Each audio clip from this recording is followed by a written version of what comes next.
Hi everyone and welcome back to my channel. This week I will share with you a very basic recipe which is a building block to great recipes like cakes, cookies, etc. I'm going to show you how to make your own marzipan. And this is basically sugar and almonds, but we have very specific amounts of all of these ingredients so that you get a really nice sort of paste in the end. And this is what makes it very unique and very versatile as well. So I'm starting by adding sugar, invert sugar to a pot, and I will add some water. Now, if you don't have any invert sugar, I do have a video on how you can make that yourself, and I'm gonna put the link in the description box. So go check that out if you haven't. And this is a secret ingredient basically that will ensure that the marzipan has the right texture and also less sugar. Now we're gonna cook this to about 120 Celsius, and in the meantime we can set up our other part of the station.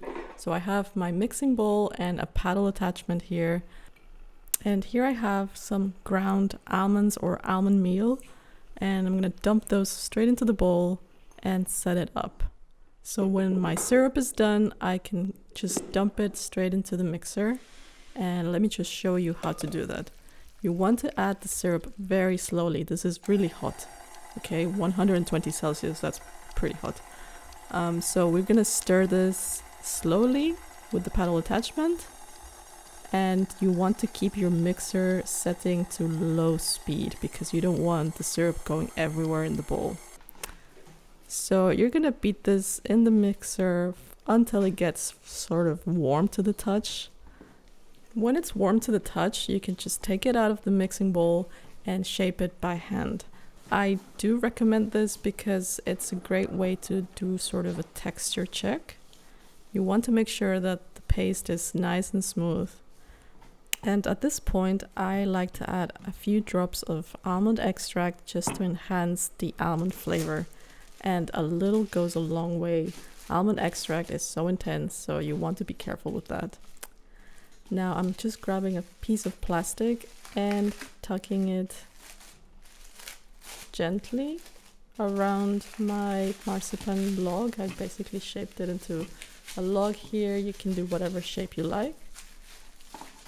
But this is easier for me to cut pieces out of as I need to later on. So this is how I like to store it. You can do 2 layers of plastic because we're gonna put this in the fridge, so that will help any sort of odor from developing. Now here I have a store-bought piece that I got from my supermarket. It's darker in color, but I wanted to show you the texture basically. The supermarket version is of course very pliable. You could roll this out. It's actually called rolled marzipan sometimes. And some people use this instead of fondant, for example, to cover cakes and things like that. So it is kind of hard to compete with all of the things that are being added to the store-bought so that it has that texture. So let me show you what this homemade version looks like. You can still sort of shape it. That's not a problem. The main difference is the slight cracks that you see if you press it together, if you try to roll it out. So I did want to point that out, that this is not exactly a rolling fondant, but it's more of an ingredient. So that's the only difference, and it's really important that you are aware of this, okay? So now that we've checked the textures, it's time for this to go in the fridge until I need it.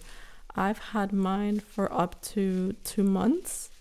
It keeps rather well, but again, you want to make sure that you wrap it really well so that you don't get any fridge odors in there. And that's it. Anytime you need a little bit of marzipan, just grab a slice or however much you need and put the rest back in the fridge. It slices beautifully and it tastes delicious. I really hope you enjoyed this recipe. Let me know if you did in the comments, and don't forget to like, share, and subscribe. Thank you for watching, and I'll see you next time.